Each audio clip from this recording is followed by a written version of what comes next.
कहानी की शुरुआत में हमें निकोलस नाम का एक आदमी दिखाया जाता है जो अपनी बहन की बार में जाता है। आज निकोलस की मैरिज एनिवर्सरी है। शादी को 5 साल हो चुके हैं पर वो अपनी शादी से खुश नहीं है। इसीलिए वो अपनी बहन को बताता है कि हो सकता है मैं जल्दी डिवोर्स ले लूं और मेरी वाइफ की एक आदत बड़ी अजीब है। हर एनिवर्सरी के दिन वो मेरे साथ एक गेम खेलती है जिसमें गिफ्ट्स को वो छुपा देती है और कुछ इशारों के जरिए मुझे उन गिफ्ट्स को ढूंढना होता है। पर अब इनकी शादीशुदा जिंदगी में बहुत सारी चीजें ऐसी हैं जो खत्म हो चुकी हैं। इसके बाद जब निकोलस घर आता है तो देखता है कि उसकी वाइफ घर पर नहीं है। सामने टेबल टूटा पड़ा है, कांच बिखरा हुआ है। उसे अजीब लगता है, इसीलिए वो फौरन डिटेक्टिव को बुला देता है। जब वो पूरे घर की तलाशी लेती है तो उसे निकोलस पर ही शक होता है कि इसकी वाइफ के गायब होने में कहीं न कहीं इसी का हाथ है, क्योंकि घर में कुछ ऐसे सबूत मिलते हैं जिनसे साफ पता चल जाता है कि निकोलस की अपनी वाइफ से नहीं बनती थी। दरअसल निकोलस एक स्कूल में राइटिंग टीचर है, जबकि उसकी वाइफ जिसका नाम एमी है खुद एक राइटर थी जो काफी मशहूर थी। और अब क्योंकि डिटेक्टिव को निकोलस पर शक है, इसीलिए वो उसे पुलिस स्टेशन ले जाती है जहाँ वो उससे बहुत सारे सवाल करती है, पर वो किसी भी सवाल का ठीक से जवाब नहीं देता। मगर क्योंकि उसके खिलाफ कोई पुख्ता सबूत नहीं था, इसीलिए डिटेक्टिव को उसे छोड़ना पड़ता है। पूरी ही दुनिया में ये खबर फैल जाती है कि निकोलस की वाइफ एमी अचानक से कहीं गायब हो गई है। और क्योंकि निकोलस भी इस केस में दिलचस्पी नहीं ले रहा, इसीलिए सबको उस पर और उसकी बहन पर शक होता है। ये पैसों की लालच की वजह से उन्होंने एमी को कहीं गायब कर दिया। फिर जब निकोलस घर आता है तो वो अपनी पुरानी यादों में कहीं खो जाता है, जहाँ दिखाया जाता है कि उसकी वाइफ एमी मशहूर होने के साथ साथ काफी अमीर भी है। जब मुल्क में माली हालात खराब हुए तो इन दोनों की जॉब चली गई। इसके बाद निकोलस की मोम की तबीयत खराब हो जाती है, इसीलिए वो फैसला करता है कि मैं ये शहर छोड़कर अपनी मोम के पास चला जाऊंगा। अब हालांकि उसने इस बारे में एमी से कोई मशवरा नहीं लिया था,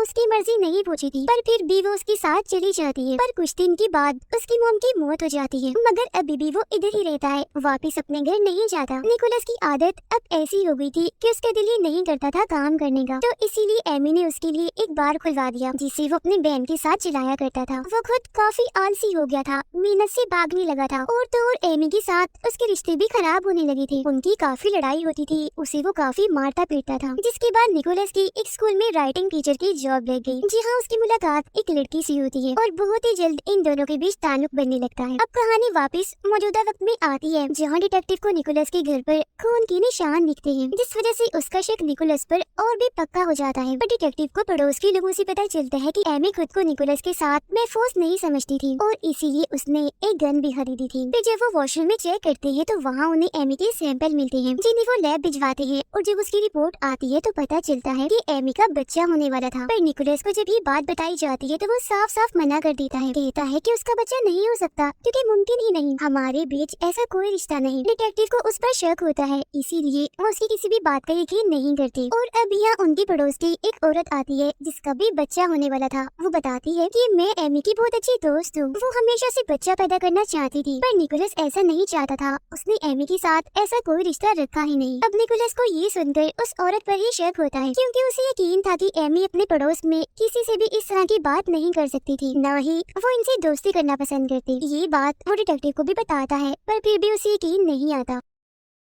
और छानबीन करने पर अब डिटेक्टिव को यहाँ एमी की डायरी मिलती है, जिस पर उसने लिखा हुआ था कि मेरी जान को निकोलस से खतरा है। ये देख उसका साथी कहते हैं कि एक और बात मिल गई उसके खिलाफ, अब हमें निकोलस को गिरफ्तार कर लेना चाहिए। पर वो ऐसा नहीं कर सकती थी क्योंकि अभी भी इनके पास ठोस सबूत नहीं है कि निकोलस ने ही अपनी वाइफ को मारा है या गायब किया। इसके बाद हम एक लड़की को देखते हैं जो गाड़ी चला रही थी, जो और कोई नहीं बल्कि एमी थी, जिसने अब पूरी तरह अपना हुलिया बदल लिया है। एमी उस दिन के बारे में सोचने लगती है जब वो निकोलस से मिलने बार में गई थी, जहाँ उसने निकोलस को बार के बाहर अपने उसी स्टूडेंट के साथ देखा, जो दोनों काफी करीब खड़े थे क्योंकि उन्होंने अपना रिश्ता बना लिया था। ये देखकर एमी काफी टूट गई, उसे बहुत दुख हुआ क्योंकि उसने निकोलस का हमेशा साथ दिया। हालांकि वो अमीर घर से थी, पर फिर भी उसने निकोलस से शादी कर ली। जब उसके पास पैसे और काम नहीं थे तो एमी ने उसके लिए बार खोला, और अब जब वो उसे धोखा दे रहा है तो इस बात को वो बर्दाश्त नहीं कर पाती, इसीलिए वो निकोलस से बदला लेने का फैसला करती है। वो उसके क्रेडिट कार्ड से फजूल खर्चा करती है ताकि सबको लगे कि निकोलस अयाश है, वो ही फजूल खर्ची करता है। इसके अलावा वो निकोलस से इंश्योरेंस के कागजात पर साइन करवा कर अपने इंश्योरेंस के पैसे बढ़वा देती है ताकि सबको ये लगे कि इंश्योरेंस के पैसों की लालच में निकोलस ने अपनी वाइफ को मार दिया। साथ ही उसने अपनी उस पड़ोसी से भी दोस्ती कर ली जिसका बच्चा होने वाला था, जो कह रही थी कि मैं एमी की दोस्त हूँ। एमी ने उसे बताया कि मेरा और मेरे हस्बैंड निकोलस का रिश्ता खास अच्छा नहीं है, हमारे बीच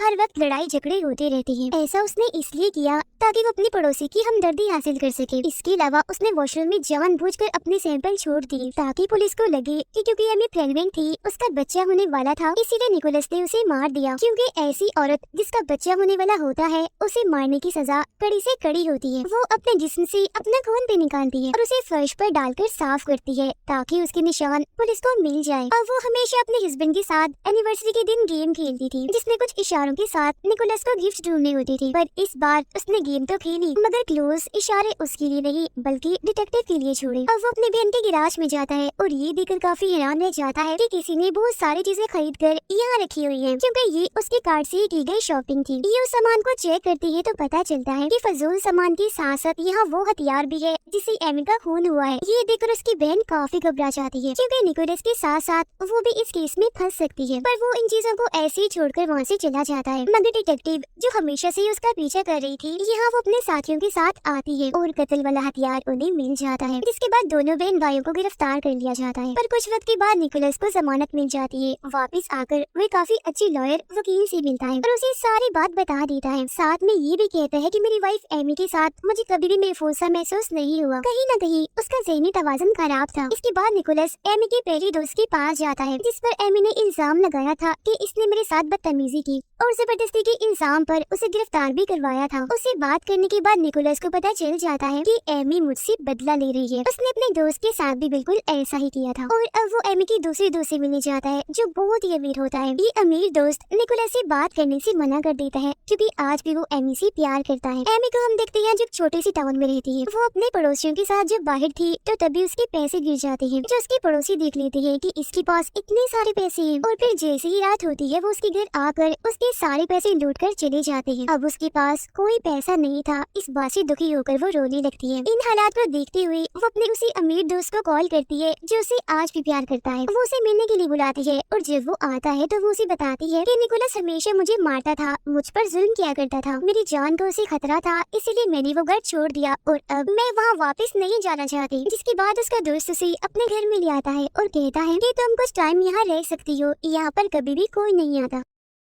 उधर टाउन में दिखाया जाता है कि सबको यकीन है कि एमी अभी भी जिंदा है, इसलिए सब लोग उसके लिए कैंडल मार्च करते हैं, मतलब मोमबत्तियां जलाकर तस्वीरें लगाकर उसके वापस लौटने की दुआएं करते हैं। जी हाँ, सबके सामने निकोलस काफी जज्बाती बातें करता है कि मैं तुमसे बहुत प्यार करता हूँ एमी, मेरे दिल के और घर के दरवाजे हमेशा तुम्हारे लिए खुले हैं, तो प्लीज तुम वापिस आ जाओ। निकोलस की वो स्टूडेंट भी इसी भीड़ में खड़ी थी और जब वो ये सुनती है तो उसे बहुत गुस्सा आने लगता है, इसीलिए वो मीडिया के सामने ये बात बता देती है कि निकोलस और मेरे बीच रिश्ता बन चुका है। और ये सुनते ही सबके सब लोग निकोलस से नफरत करने लगते हैं। उन्हें यकीन हो गया था कि इस वजह से उसने या तो अपनी वाइफ को गायब कर दिया या उसे जान से मार दिया। फिर वो अपने लॉयर से मिलने जाता है, जहाँ लॉयर उसे कहता है कि अब सारे सबूत तुम्हारे खिलाफ है, तुम काफी बदनाम भी हो गई हो, इसीलिए मेरा मशवरा है तुम एक मशहूर शो के इंटरव्यू में जाओ, जहाँ जाकर तुम बताओ कि मैं अपनी वाइफ से बहुत प्यार करता हूँ। तुम्हें वहाँ जाकर अपनी सारी गलतियों को कबूल करना होगा, क्योंकि अगर तुम्हारी वाइफ सच में तुम्हारे खिलाफ कोई साजिश कर रही है तो टीवी से खबरों से वो तुम पर नजर जरूर रख रही होगी। हो सकता है वो तुम्हारी बातों से जज्बाती होकर घर वापस आ जाए। जिसके बाद निकोलस ऐसा ही करता है, वो उस शो में जाकर बताता है कि मैं अपनी वाइफ से बहुत प्यार करता हूँ, मैं चाहता हूँ कि जल्दी वो वापस आ जाए। जिसके बाद वो रोने की एक्टिंग करता है। एमी भी अपने अमीर दोस्त के साथ ये इंटरव्यू देख रही थी और जब वो निकोलस को गौर से देखती है तो उसे पता चलता है कि उसने वही टाई लगाई हुई है जो मैंने कभी उसे गिफ्ट दी थी। वो जब बड़े गौर से निकोलस की बातें सुन रही थी तो ये चीज उसका दोस्त भी देख लेता है और अब आखिरकार वो अपने घर जाने का फैसला करती है, पर उसका दोस्त उसे जाने से मना करता है। वो चाहता है कि एमी हमेशा मेरे साथ रहे, पर अब एमी का दिलो दिमाग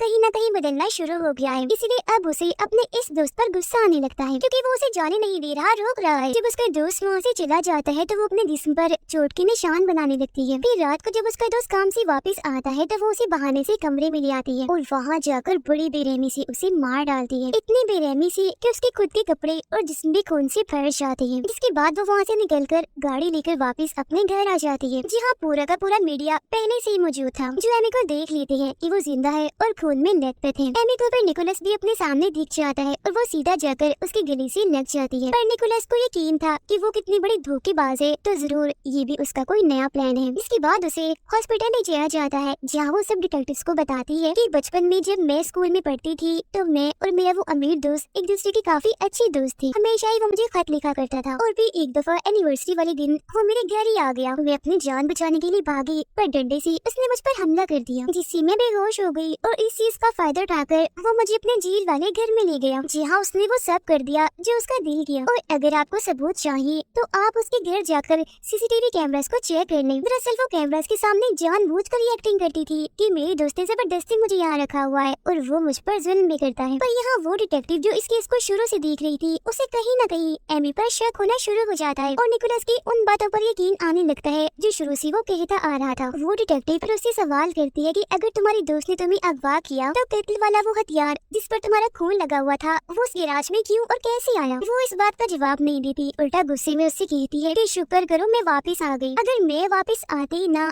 तुम तो मेरे बेकसूर हस्बैंड को जेल में कैद कर देते। जिसके बाद वो बेहोश होने का नाटक करती है, पर डिटेक्टिव को अब उस पर पूरा शक है।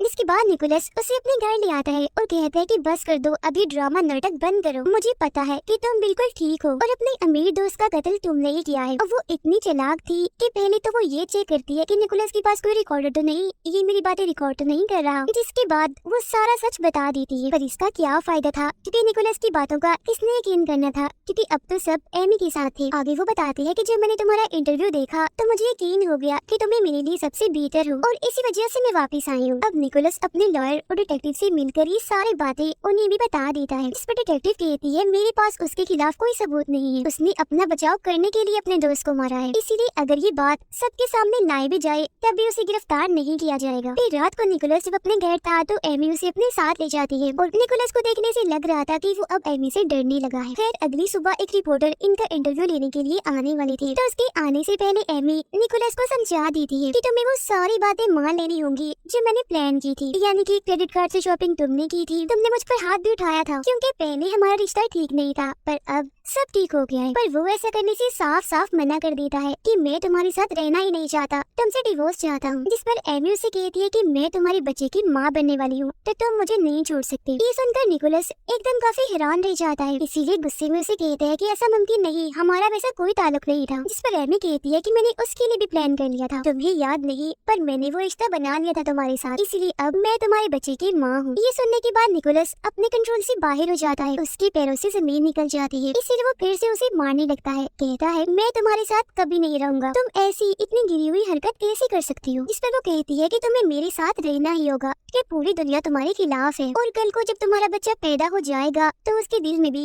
मैं तुम्हारे लिए नफरत डालूंगी। तो अब यहाँ पर निकोलस पूरी तरह से फंस जाता है, क्योंकि उसे पता है कि वो बच्चा मेरी जिम्मेदारी है। तो अब आखिरकार मजबूरी में ही सही पर वो एमी के साथ रहने का फैसला करता है। जिसके बाद इनका इंटरव्यू होता है और ये दोनों ऐलान करते हैं कि बहुत जल्द हमारा बच्चा होने वाला है। दरअसल अब निकोलस ने हालात के साथ समझौता कर लिया था। तो कहानी में दिखाया गया है कि अगर कपल में से कोई भी धोखा दे तो उनकी जिंदगी कितने बुरे मोड़ पर आ जाती है, उन्हें न जाने किन किन हालात का सामना करना पड़ता है। जैसे कि निकोलस को हुआ, क्योंकि वो अपनी वाइफ को धोखा दे रहा था, जबकि वो तो उसके साथ इतनी अच्छी थी। और कपल में से दूसरे इंसान को भी चाहिए कि चीजों को अपने सर पर इतना हावी ना करे कि वो चीज आपको गलत रास्ते पर ले जाए, जैसे कि एमी ने किया। उसे चाहिए था कि वो अपने हस्बैंड से आराम से प्यार से बात करती, तो तब शायद उसे ये सब ना दिखना पड़ता। उसने अपनी चालाकियों की वजह से कितने ही लोगों को धोखा दिया। इसीलिए हमें ये सबक मिलता है कि हमेशा अपने पार्टनर, अपने साथी के साथ वफादार रहे और सिर्फ उसी की बनकर रहे। इसी के साथ ही ये कहानी इधर ही खत्म हो जाती।